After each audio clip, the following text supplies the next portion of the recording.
Hello friends, तो BEd first semester में हमें दो फाइल बनानी होती है, एक इंडियन फिलोसफर एक वेस्टर्न फिलोसफर की। वेस्टर्न फिलोसफर में हम रूसो के बारे में देख चुके हैं। आज हम एक इंडियन फिलोसफर श्री अरविंदो घोष के बारे में देखेंगे। चलिए हम देख लेते हैं श्री अरविंदो घोष का जीवन परिचय। श्री अरविंदो घोष का जन्म 15 अगस्त सन 1872 को एक धनी परिवार में हुआ था। उनके पिता का नाम डॉक्टर कृष्णधन घोष था, जो कि कलकत्ता नगर के प्रसिद्ध डॉक्टर थे। उनकी माता का नाम स्वर्णलता देवी था, जो कि एक सम्भ्रांत महिला थीं। श्री अरविंद के दो भाई थे, विनय भूषण घोष एवं मदन भूषण घोष। अरविंद सबसे छोटे पुत्र थे। प्रारंभ से ही उनके माता पिता ने उनके पालन पोषण एवं शिक्षा में अधिक सतर्कता बरती। अरविंद के पिता पश्चिमी सभ्यता के पुजारी थे, अतः वे अरविंद को भारतीय सभ्यता से दूर रखकर अंग्रेजी शिक्षा दीक्षा देना चाहते थे। अरविंद को सर्वप्रथम अंग्रेजी कॉन्वेंट स्कूल दार्जिलिंग में भर्ती कराया। उसके बाद 7 वर्ष की आयु में उनके भाई सहित इंग्लैंड भेज दिया। वहां अरविंद ने सेंट पाल स्कूल एवं कैम्ब्रिज विश्वविद्यालय में शिक्षा ग्रहण की। वह अपने छात्र जीवन में बड़े शांतिप्रिय, अव्यवसायी, एकांतप्रिय एवं अध्ययनशील रहे। प्रारंभ से ही वह चिंतनशील एवं विचारों में डूबे रहने वाले थे।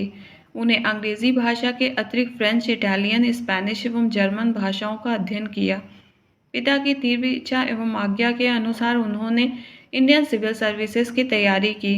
सन 1890 में विशेषता के साथ उसे प्रथम प्रयास में पास भी कर लिया, किंतु अंग्रेजी दास्ता के अधीन सेवा कार्य न करने की इच्छा ने उन्हें जानबूझकर घुड़सवारी की परीक्षा नहीं दी, अतः असफल घोषित किए गए। भारतीय दर्शन एवं साहित्य तथा भारतीय संस्कृति एवं सभ्यता के प्रति लगाव होने के कारण इंग्लैंड में रहते हुए भी वे भारतीय द्वारा स्थापित इंडियन मजलिस तथा लोटस एंड डैगर जैसी गुप्त संस्थानों में भाग लेते रहते थे। उनका उद्देश्य भारत को अंग्रेजी दास्ता से मुक्त करना था। इस प्रकार एक ओर उच्च पाश्चात्य शिक्षा एवं सभ्यता का अध्ययन कर तथा दूसरी ओर विद्रोही एवं देशभक्ति की भावना से भरकर वे 14 वर्ष बाद सन 1983 में स्वदेश वापस आ गए। 2 दिसंबर सन 1950 ईस्वी को इस महायोगी सिद्ध पुरुष ने संसार को त्याग कर दिव्यलोक को प्रस्थान किया। चलिए अब हम इनकी कुछ रचनाएं देख लेते हैं। अरविंद ने अपने जीवन दर्शन को लेखबद्ध करने के लिए अनेक पुस्तकों एवं ग्रंथों की रचना की, जिनका उल्लेख निम्न प्रकार है। Life divine, synthesis of yoga, the ideal of human unity, the unity of Indian religion, the brain of Indian, the riddle of human cycle, lights of yoga, the mother, the ideal of a karma yogin, the foundation of Indian culture, Essay on the Gita, the National Value Art, on the Ved, Savitri, on Education, national system of education. एक महान योग साधक एवं त्यागी पुरुष के रूप में अरविंद ने अपनी आध्यात्मिकता को दूसरे को प्रदान करने के लिए आनंद आश्रम एवं आध्यात्मिक केंद्र तथा अंतर्राष्ट्रीय योग विश्वविद्यालय स्थापित किया। शिक्षा का अर्थ एवं परिभाषा। सच्ची और वास्तविक शिक्षा केवल वही है जो मानव की अंतर्निहित शक्तियों को इस प्रकार से विकसित करती है कि वह उससे पूर्णतः लाभान्वित होता है। शिक्षा का तात्पर्य उस प्रक्रिया से है जो कि व्यक्ति की अंतर्निहित समग्र शक्तियों तथा शारीरिक, मानसिक, भावात्मक, सामाजिक, नैतिक एवं आध्यात्मिक का विकास करती है और इस प्रकार के विकास से उसकी आत्मा को विश्व की आत्मा से मिला देती है। उनके अनुसार केवल सूचनाएं देना अथवा सूचना एकत्रित करना शिक्षा नहीं है। सूचनाएं ज्ञान की नींव नहीं हो सकती हैं, वे अधिक से अधिक वह सामग्री हो सकती हैं जिसके द्वारा जानने वाला अपने ज्ञान की वृद्धि कर सके, अथवा वे बिंदु हैं जहां से प्रारंभ किया जाए या नई खोजों का निकालना प्रारंभ किया जाए। वह शिक्षा जो अपने को ज्ञान देने तक सीमित रखती है, शिक्षा नहीं है।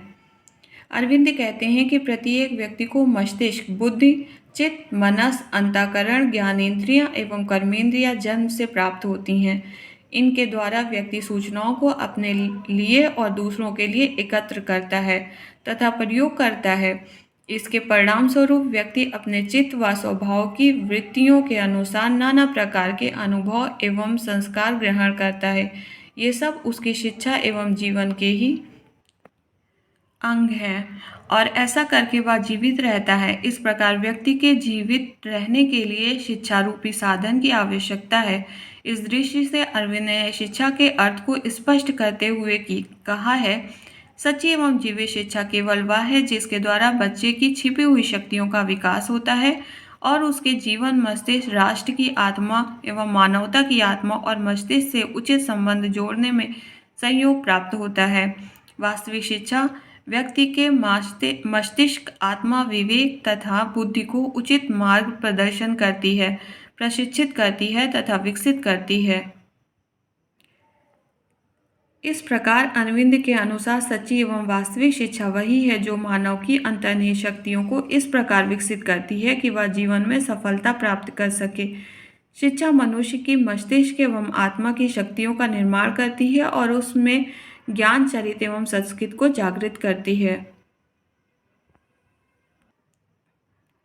शिक्षा का उद्देश्य। श्री अरविंद ने शिक्षा के अनेकों उद्देश्य बताए हैं जो इस प्रकार है। शारीरिक विकास एवं शुद्धता। शिक्षा का सबसे पहला उद्देश्य है बालकों का शारीरिक विकास करना। शारीरिक विकास के साथ साथ वह शारीरिक शुद्धता पर बल देते थे। अरविंद का विचार है कि बिना शारीरिक विकास एवं शारीरिक शुद्धता के साधना नहीं की जा सकती और बिना साधना के व्यक्ति का आध्यात्मिक विकास संभव नहीं है। इसलिए कहा गया है, शरीर मान खलु धर्म साधनम। ज्ञानेंद्रियों का प्रशिक्षण। मनुष्य 5 इंद्रियों द्वारा ज्ञान ग्रहण करता है। श्री अरविंद ने मानस या मन को भी ज्ञानेंद्रिया माना है। इस प्रकार उन्होंने 6 इंद्रियां मानी हैं, नेत्र, कर्ण, नाक, जीभ, त्वचा और मनस या मन। इसमें से प्रथम 5 इंद्रियां बाहर से ज्ञान ग्रहण करती हैं और अंतिम इंद्रिय अर्थात मन के द्वारा बुद्धि से संपर्क होता है। नेत्र, कान, जीभ तथा त्वचा द्वारा प्रतिमाएं चित्त में अंकित होती हैं। मन प्रतिमाओं को बुद्धि तक पहुंचाता है और मन बाहर और भीतर दोनों के संस्कार ग्रहण करता है। श्री अरविंद के द्वारा 3 साधन अपनाए जा सकते हैं। बालकों के अवधान को विषय की ओर केंद्रित करना, तामसिक भाव को दूर करना तथा अभ्यास। अंतःकरण का विकास। श्री अरविंद के अनुसार शिक्षा का उद्देश्य व्यक्ति के अंतःकरण का विकास करना होना चाहिए। उन्होंने अंतःकरण की 4 अवस्थाएं बताई हैं, चित्त, मनस, बुद्धि, विलक्षण प्रतिभा का ज्ञान।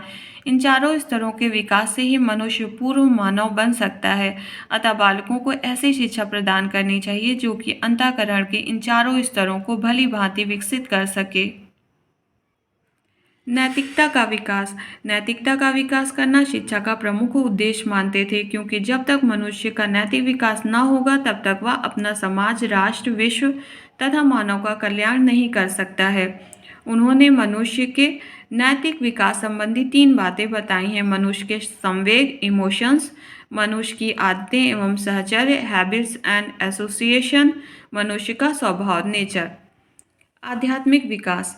शिक्षा का सर्वोच्च उद्देश्य है मनुष्य का आध्यात्मिक विकास करना, क्योंकि आध्यात्मिक विकास ही मनुष्य को पूर्ण मानव बना सकता है। आध्यात्मिक विकास के लिए उन्होंने योग, साधना तथा ब्रह्मचर्य पर बल दिया है। विशिष्ट क्षमताओं का विकास। प्रत्येक व्यक्ति में कुछ विशिष्ट क्षमताएं पाई जाती हैं। शिक्षा का उद्देश्य इन क्षमताओं का वांछित दिशा में विकास करना होना चाहिए। पाठचर्या।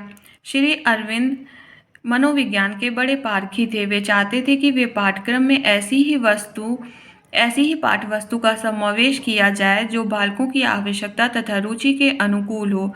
उनके अनुसार पाठ्य वस्तु ऐसी ना हो जिसका अध्ययन करने के लिए बालक बाध्यता का अनुभव करे। अतः पाठ्यक्रम में विषयों को बड़े ही मनोवैज्ञानिक ढंग से सजोना चाहिए ताकि उसके अध्ययन में बालक स्वाभाविक रूप से रुचि ले। इस प्रकार अरविंद पाठ्यक्रम की रोचकता पर बल देते थे।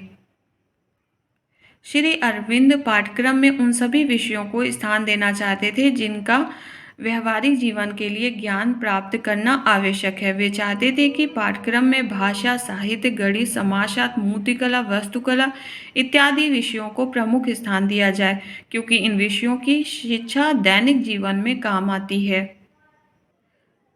पाठ्यक्रम के निर्धारण में निम्नलिखित सिद्धांत होने चाहिए। पाठ्यक्रम रोचक हो। पाठ्यक्रम में उन सभी विषयों को शामिल करना चाहिए जिसमें बौद्धिक एवं सामाजिक विकास हो। पाठ्यक्रम में बच्चे को आकर्षित करने की शक्ति हो। पाठ्यक्रम मातृभाषा में हो। पाठ्यक्रम विभिन्न स्तरों की शिक्षा के लिए अलग अलग स्तर के होने चाहिए। प्राथमिक स्तर मातृभाषा, गणित, अंग्रेजी, सामाजिक अध्ययन, विज्ञान, चित्रकला, संगीत आदि। द्वितीयक स्तर मातृभाषा, गणित, फ्रेंच, अंग्रेजी, शरीर विज्ञान, भौतिकी, रसायन, चित्रकला, संगीत आदि। उच्च स्तर सभ्यता का इतिहास, अंग्रेजी साहित्य, फ्रेंच साहित्य, अंतर्राष्ट्रीय संबंध आदि।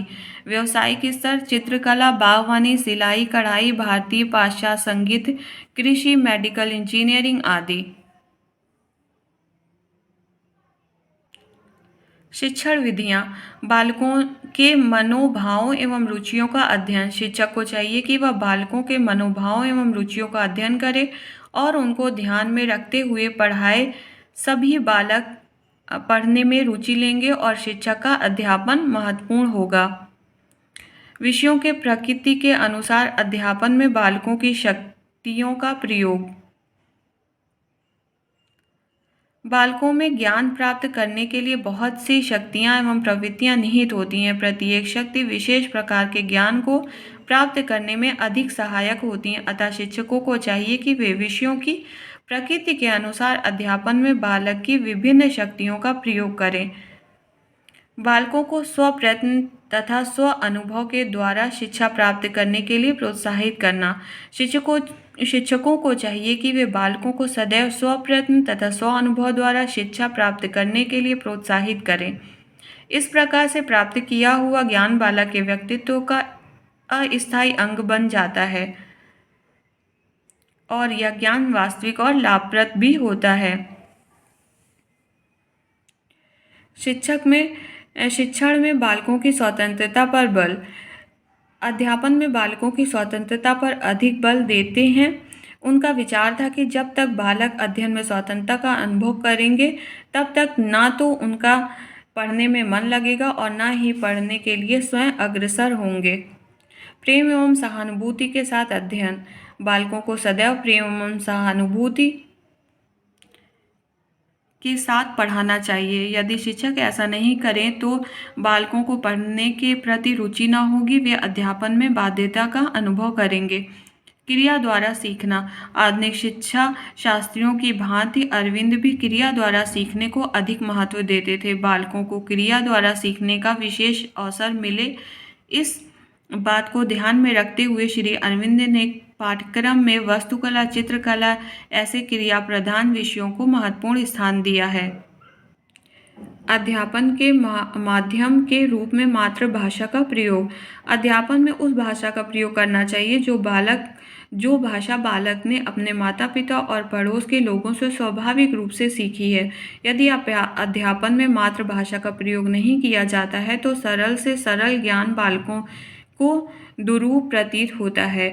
उनकी बहुत सी मानसिक शक्ति भाषा को समझने में खर्च हो जाती है और इसलिए पर्याप्त ज्ञान प्राप्त नहीं कर पाते हैं। श्री अरविंद के अनुसार शिक्षा के क्षेत्र में शिक्षक का स्थान बच्चे के पथ प्रदर्शक और सहायक के रूप में स्वीकार किया जाना चाहिए। शिक्षा का कार्य होना चाहिए, एक अध्यापक को व्यक्ति की आत्मा को आगे बढ़ाने वाला होना चाहिए।